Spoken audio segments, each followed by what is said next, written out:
आइए इस वीडियो में देखते हैं आधुनिक भारत में प्रेस का विकास। भारत का पहला समाचार पत्र बंगाल गजट था। प्रारंभ में विलियम बोल्ट्स द्वारा एक समाचार पत्र के प्रकाशन का प्रयास किया गया था, परंतु ईस्ट इंडिया कंपनी ने उनको इंग्लैंड भेज दिया। 1780 ईस्वी में J.A. हिक्की ने बंगाल गजट नामक समाचार पत्र प्रकाशित करना आरंभ किया था। लॉर्ड वेलेजली ने 1799 में सभी समाचार पत्रों पर सेंसर बैठा दिया। उसने 1799 ईस्वी में समाचार पत्रों का पत्रीक्षण अधिनियमित पारित कर दिया और समाचार पत्रों पर युद्धकालीन सेंसर लागू कर दिया। 1807 ईस्वी में यह अधिनियम पत्रिकाओं, पैम्पलेट तथा पुस्तकों सभी पर लागू कर दिया गया। लॉर्ड हेस्टिंग्स ने 1818 ईस्वी में इस अधिनियम को रद्द कर दिया था। लॉर्ड रीपर ने 1882 ईस्वी में वर्नाक्युलर प्रेस एक्ट अथवा देसी भाषा प्रेस अधिनियम को रद्द कर दिया और भारतीय भाषाओं के समाचार पत्रों को अंग्रेजी भाषा के समाचार पत्रों के समान ही स्वतंत्रता दे दी। ज्ञातव्य है कि वर्नाक्युलर प्रेस एक्ट 1878 में लॉर्ड लीटन के कार्यकाल, जो कि 1876 से 1880 तक था, उसमें पारित हुआ था। इस अधिनियम को मुंह बंद करने वाला अधिनियम कहा गया। इस एक्ट के तहत जिला मजिस्ट्रेट को यह अधिकार था कि वह किसी भी भारतीय भाषा के समाचार पत्र से बॉन्ड पेपर पर हस्ताक्षर करवा ले। वह कोई भी ऐसी सामग्री नहीं छापेगा जो सरकार विरोधी हो। कानून का विरोध करने वाले मुद्रणालयों की जमानत को मजिस्ट्रेट रद्द कर सकता था। इस अधिनियम के अधीन सोम प्रकाश, भारत मिहिर, ढाका प्रकाश, सहचर इत्यादि समाचार पत्रों के विरुद्ध मामले दर्ज किए गए। पत्रकारिता के लिए ब्रिटिश सरकार द्वारा सजा पाने वाले पहले भारतीय बाल गंगाधर तिलक थे। 1882 ईस्वी में उन्हें सरकार ने 4 मास का कारावास दिया, क्योंकि उन्होंने अंग्रेजों द्वारा कोल्हापुर के महाराज के प्रति धृष्टता करने पर कड़े शब्दों में निंदा की थी। 1897 ईस्वी में उन्हें 2 अंग्रेजों की हत्या के लिए चापेकर बंधुओं को उत्तेजित करने, शिवाजी द्वारा अफजल खां के वध संबंधी लेख के आधार पर उन्हें उत्तेजित करने के लिए 18 मास के कड़े कारावास का दंड दिया गया। उत्तरी अमेरिका महाद्वीप में फ्री हिंदुस्तान अखबार तारकनाथ दास ने शुरू किया। राजा राममोहन राय ने अपने विचारों को प्रेस के माध्यम से प्रचारित एवं प्रसारित किया। दिसंबर 1821 में उन्होंने बांग्ला साप्ताहिक संवाद कौमुदी अथवा प्रज्ञा का चांद का प्रकाशन प्रारंभ किया। इसके 1 वर्ष पश्चात इन्होंने फारसी भाषा में एक अन्य साप्ताहिक समाचार पत्र मिरातुल अखबार या बुद्धि दर्पण का प्रकाशन प्रारंभ किया। इंडियन मिरर अखबार का प्रकाशन कलकत्ता से होता था। इंडियन मिरर की स्थापना 1861 में, इसका श्रेय देवेंद्रनाथ टैगोर को जाता है तथा मनमोहन घोष को जाता है। भारत को ब्रिटिश राज से मुक्त कराने लिए संयुक्त राज्य अमेरिका और कनाडा में लाला हरदयाल, सोहन सिंह भाकना और करतार सिंह सराभा आदि ने मिलकर गदर आंदोलन की स्थापना की थी। इस पार्टी का मुखपत्र गदर एक साप्ताहिक पत्र था, जिसके प्रथम संस्करण का प्रकाशन 1 नवंबर 1913 को सैन फ्रांसिस्को से किया गया था। यह उर्दू में था। 9 दिसंबर 1913 से यह गुरुमुखी में भी छपने लगा। यह पत्र मराठी, हिंदी, अंग्रेजी एवं गुजराती में भी प्रकाशित हुआ। इसका एक अंग पख्तूनी भाषा में भी छपा था। अमृत बाजार पत्रिका की स्थापना शिशिर कुमार घोष ने 1868 ईस्वी में कोलकाता में की थी। प्रारंभ में यह बंगाली भाषा में प्रकाशित होती थी। 1878 ईस्वी में देसी भाषा प्रेस अधिनियम से बचने के लिए यह रातों रात अंग्रेजी भाषा में रूपांतरित हो गई। गिरीश चंद्र घोष ने बंगाली का प्रकाशन 1862 में शुरू किया, जिसे 1879 में S.N. बनर्जी ने ले लिया। हिंदू पैट्रियाट की स्थापना भी गिरीश चंद्र घोष के द्वारा ही की गई थी। बाद में हरीशचंद्र मुखर्जी इसके संपादक बने। 1881 में बम्बई से केसरी और मराठा नामक 2 महत्वपूर्ण समाचार पत्र प्रारंभ किए गए थे। मराठी भाषा में प्रकाशित केसरी को तिलक ने होम रूल आंदोलन का मुख्य पत्र बनाया था। मराठा अंग्रेजी भाषा में प्रकाशित होता था। प्रारंभ में केसरी के संपादक आगरकर थे। बाद में केसरी और मराठा पत्रों का संपादन तिलक द्वारा किया गया। बंगवासी, काल एवं केसरी आदि पत्रिकाएं क्रांतिकारी आंदोलन की समर्थक और कांग्रेस की उदारवादी नीतियों की आलोचक थीं। संध्या, युगांतर एवं काल, इन 3 समाचार पत्रों ने स्वतंत्रता संग्राम के दौरान क्रांतिकारी आतंकवाद की वकालत की थी। बांग्ला साप्ताहिक सोम प्रकाश समाचार पत्र का प्रकाशन 1858 ईस्वी में ईश्वर चंद्र विद्यासागर ने प्रारंभ किया था। इस समाचार पत्र ने नील आंदोलन के किसानों के हितों का समर्थन किया था। फ्री प्रेस जनरल एक न्यूज एजेंसी थी। इंडियन ओपिनियन महात्मा गांधी द्वारा दक्षिण अफ्रीका से वर्ष 1903 में प्रारंभ की गई पत्रिका थी इंडियन ओपिनियन, जिसके प्रथम संपादक मनसुख लाल नजर थे। नटाल कांग्रेस के सचिव थे यह पत्र गुजराती, हिंदी, तमिल और अंग्रेजी में निकलता था। यंग इंडिया 7 मई 1919 से महात्मा गांधी के पर्यवेक्षण में बम्बई से द्वि-साप्ताहिक के रूप में प्रकाशित होता था। यहाँ के प्रारंभिक संस्करणों में जमुना दास, द्वारका दास तथा शंकर लाल बैंकर इसके संपादक रहे।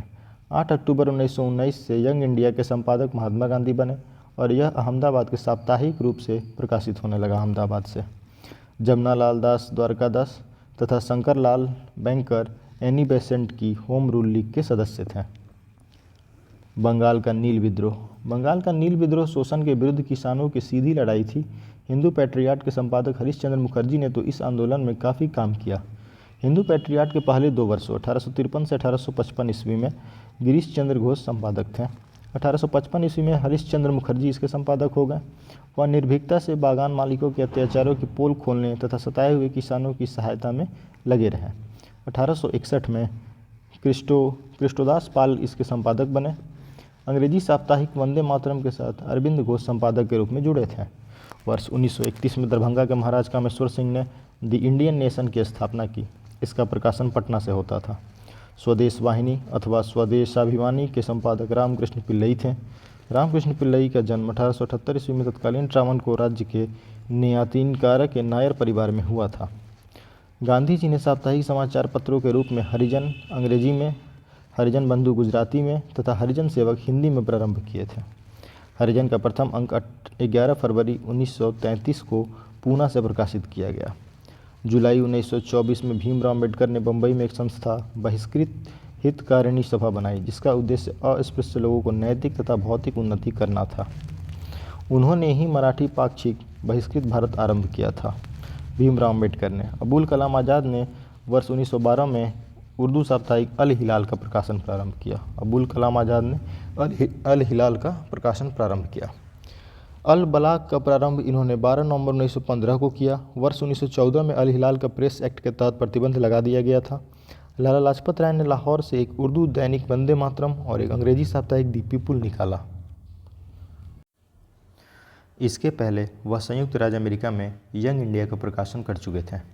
द पायनियर समाचार पत्र का प्रारंभ 1865 ईस्वी में इलाहाबाद से जॉर्ज एलन ने किया था। कौमी आवाज़ नामक उर्दू अखबार का प्रकाशन वर्ष 1945 में जवाहरलाल नेहरू तथा रफ़ी अहमद किदवई द्वारा लखनऊ से प्रारंभ किया गया था। रास्त गुफ्तार नामक पत्रिका दादा भाई नौरोजी के द्वारा शुरू किया गया था। यह उनसे संबंधित है। भारत के लिए स्वशासन की मांग करते हुए मोतीलाल नेहरू ने इंडिपेंडेंट नामक समाचार पत्र निकाला था। कॉमनवेल्थ मद्रास से प्रकाशित अंग्रेजी पत्र था, जिसकी संपादिका एनी बेसेंट थी। आइए देखते हैं एमसीक्यूज। भारत में प्रिंटिंग प्रेस किसने और कब शुरू की? ये पुर्तगालियों ने शुरू किया 1550 में। पुर्तगालियों ने एशिया में पहली बार गोवा में 1550 ईस्वी में प्रिंटिंग प्रेस की स्थापना की थी। भारत का पहला समाचार पत्र कौन सा था? बंगाल गजट। भारत का पहला समाचार पत्र बंगाल गजट था। प्रारंभ में विलियम बोल्ट्स द्वारा एक समाचार पत्र के प्रकाशन का प्रयास किया गया था, परंतु ईस्ट इंडिया कंपनी ने उनको इंग्लैंड भेज दिया। 1780 ईस्वी में जे.ए. हिक्की ने बंगाल गजट नामक समाचार पत्र प्रकाशित करना आरंभ किया। हिक्की को कंपनी की आलोचना करने के अपराध में सजा भी भुगतनी पड़ी थी, परंतु उसके पत्र ने अपनी नीति नहीं बदली। हिक्की के प्रेस को जब्त कर लिया गया और इस प्रकार से बंगाल गजट का अंत हो गया। भारत में प्रकाशित पहला समाचार पत्र कौन सा था? Bengal Gazette, the Bengal Gazette. निम्न में से किसने सर्वप्रथम प्रेस सेंसरशिप लागू की थी? ये किया गया था वेलेजली के द्वारा। प्रेस सेंसरशिप लागू किया गया वेलेजली के द्वारा। लॉर्ड वेलेजली ने 1799 में सभी समाचार पत्रों पर सेंसर बैठा दिया। उसने 1799 ईस्वी में समाचार पत्रों का पत्रेक्षण अधिनियम पारित किया अधिनियम और समाचार पत्रों पर युद्धकालीन सेंसर लागू कर दिया। इसके अनुसार समाचार पत्र को संपादक, मुद्रक और स्वामी का नाम स्पष्ट रूप से छापना पड़ता था।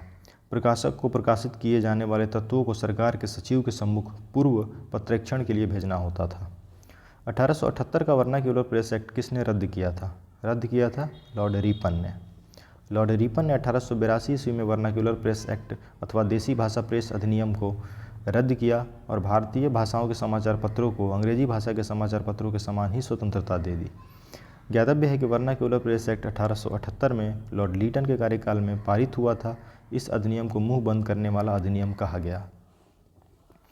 निम्नलिखित में से किसने वर्नाक्यूलर प्रेस एक्ट का प्रवर्तन किया? लॉर्ड लीटन ने। किस गवर्नर जनरल के समय भारतीय भाषा प्रेस अधिनियम समाप्त किया गया? लॉर्ड रिपन के समय। पत्रकार के कर्तव्य का निर्वहन करते हुए जेल जाने वाले प्रथम भारतीय कौन थे? बाल गंगाधर तिलक। इतिहासकार धनंजय कीर की पुस्तक Lokmanya Tilak, father of the Indian freedom struggle, इसके अनुसार बाल गंगाधर तिलक एवं गोपाल गणेश आगरकर को मराठा एवं केसरी पत्रों में पत्रकार के रूप में लेखन हेतु 17 जुलाई 1882 को बम्बई के डोंगटी जेल में 4 माह की सज़ा काटने हेतु निरुद्ध किया गया था।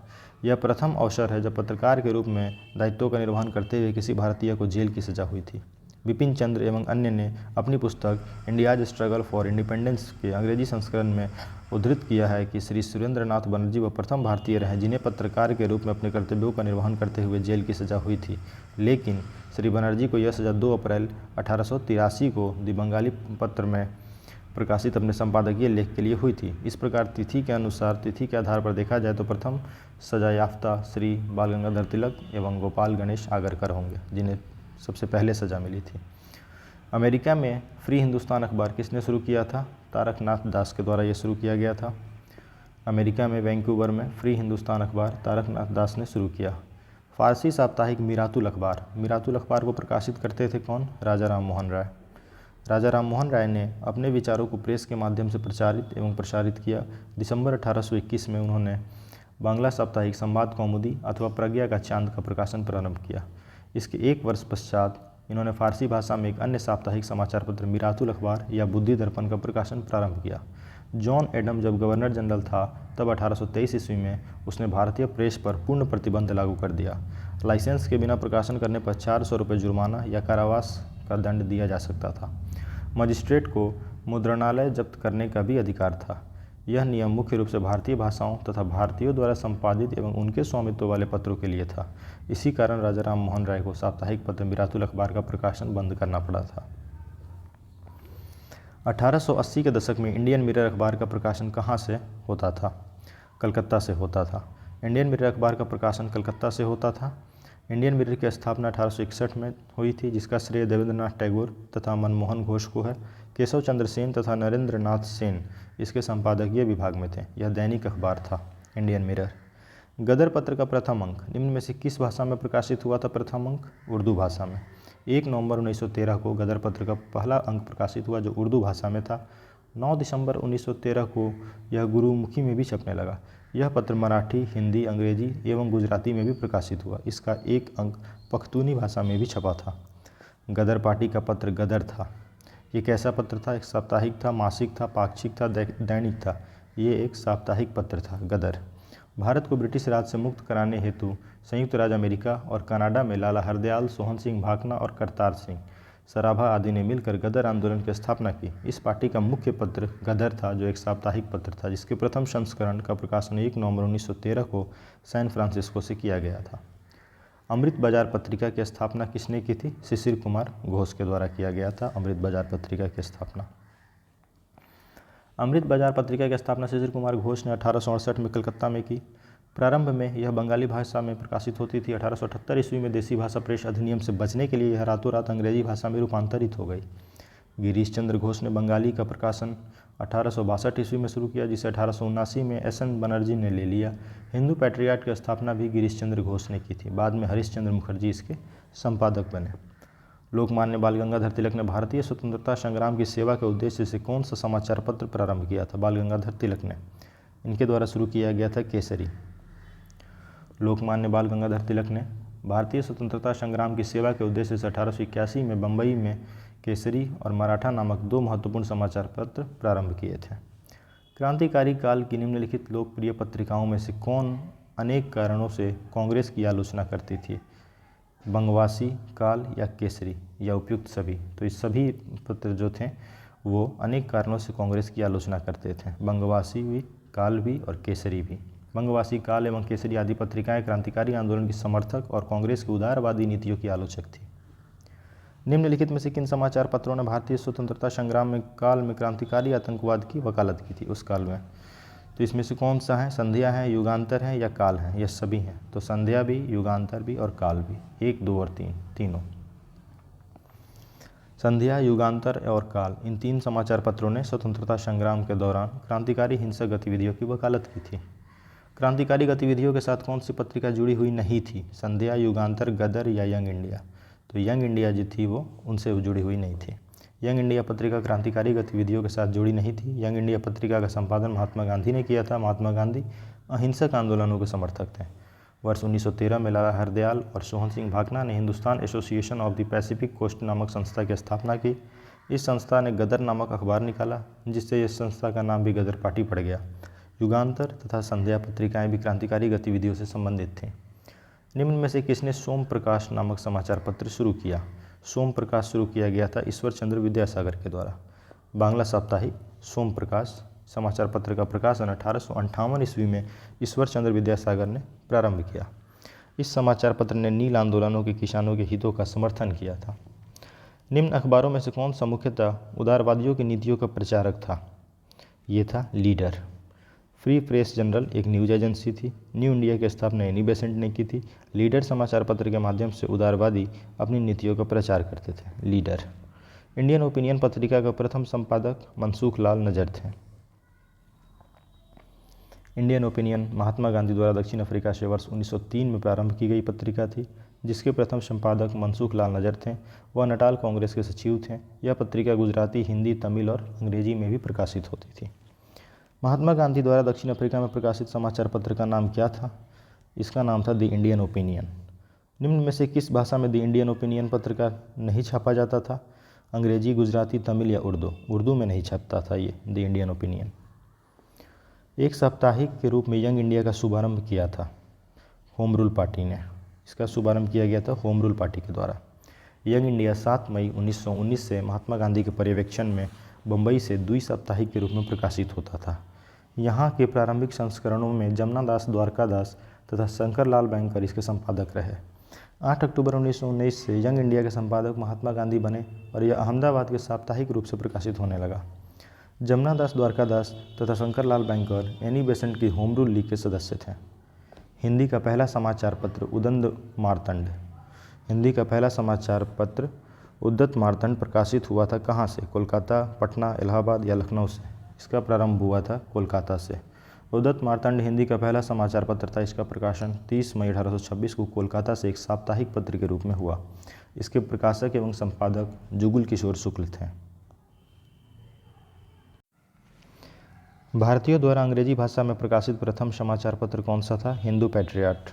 किसी भी भारतीय द्वारा अंग्रेजी में प्रकाशित प्रथम समाचार पत्र गंगाधर भट्टाचार्य का साप्ताहिक बंगाल गजट था। दिए गए विकल्पों में हिंदू पैट्रियट भारतीयों द्वारा अंग्रेजी में प्रकाशित प्रथम समाचार पत्र था। इसका प्रकाशन 1853 में हुआ।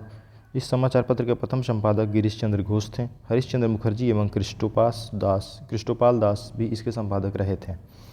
उनकी सहायता मदन मोहन घोष एवं द्वारकानाथ टैगोर जैसे प्रख्यात नेता कर रहे थे। 1874-75 के बीच लंदन में तथा 1878 ईस्वी में दिल्ली में इस पत्र के संवाददाता सुरेंद्र नाथ बनर्जी थे। बाद में ब्रिटिश इंडियन एसोसिएशन ने इसे खरीद लिया। अब यह भूस्वामियों के हितों का प्रतिनिधित्व करने लगा और राष्ट्र हितों से अलग हो गया। नील आंदोलन का जमकर समर्थन करने वाले हिंदू पैट्रियट के संपादक कौन थे? हरीशचंद्र मुखर्जी। नील आंदोलन की एक खास बात यह थी कि बंगाल के उस समय के बुद्धिजीवियों ने भी इसमें सक्रिय भूमिका निभाई थी और संघर्षरत किसानों के समर्थन में सशक्त अभियान चलाया था। नील आंदोलन इतिहास में अपनी मांग को लेकर किए गए आंदोलनों में सर्वाधिक व्यापक और जुझारू था। बंगाल का नील विद्रोह शोषण के विरुद्ध किसानों की सीधी लड़ाई थी। हिंदू पैट्रियट के संपादक हरीशचंद्र मुखर्जी ने तो इस आंदोलन में काफ़ी काम किया। हिंदू पैट्रियट के पहले 2 वर्षों में गिरीश चंद्र घोष संपादक थे। 1855 ईस्वी में हरीशचंद्र मुखर्जी इसके संपादक हो गए। वह निर्भीकता से बागान मालिकों के अत्याचारों की पोल खोलने तथा सताए हुए किसानों की सहायता में लगे रहे। 1861 में क्रिस्टोदास पाल इसके संपादक बने। वह ब्रिटिश शासन के प्रशंसक थे और ब्रिटिश उदारवाद का प्रतिपादन करते थे। उनके प्रभाव में हिंदू पैट्रियट उच्च मध्यम वर्गीय बंगाली जमींदारों के हितों का प्रतिनिधित्व करता था। अंग्रेजी साप्ताहिक वंदे मातरम। इसके साथ निम्नांकित में से किसने अपने को सम्बद्ध रखा था? अरविंद घोष, M.G. रानाडे या सुभाष चंद्र बोस या लोकमान्य तिलक? तो इसके साथ संबंधित थे अरविंद घोष वंदे मातरम के साथ। अंग्रेजी साप्ताहिक वंदे मातरम के साथ अरविंद घोष संपादक के रूप में जुड़े थे। निम्न में से किस अखबार का प्रकाशन पटना से होता था? Indian nation. वर्ष 1931 में दरभंगा के महाराज कामेश्वर सिंह ने द इंडियन नेशन की स्थापना की। इसका प्रकाशन पटना से होता था।